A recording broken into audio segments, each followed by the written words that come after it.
Let's just have a look at where all this leaves us now. And I think it's quite telling that a graphic I made before the Prime Minister spoke is still accurate after she spoke. We really haven't seen much movement there in that speech. These are some of the main options. Imagine it's like a train journey, if you will. We're looking at a subway map. These are some of the stops the UK could get off at. First of all, let's start up top very quickly.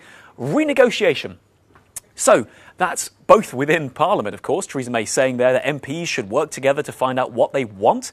Then, of course, at some point, the UK will have to go back to the EU. There could then be a renegotiated withdrawal agreement that could command the support of the UK Parliament leading to Brexit.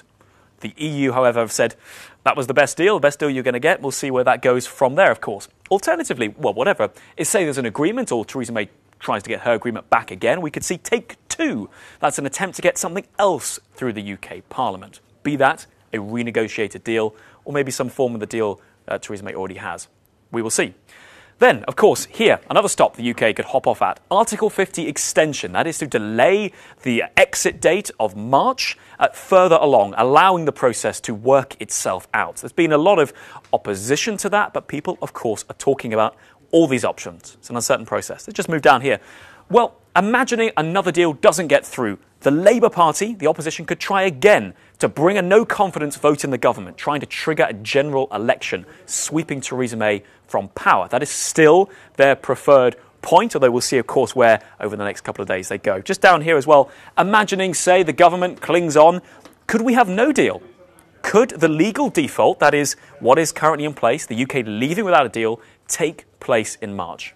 Yet to be seen. Of course, the opposition say we'll only talk to Theresa May if she takes it off the table. Interesting point there. And just finally, if I may, down here, talk of a second referendum. At the moment, the maths in the UK Parliament does not support that referendum.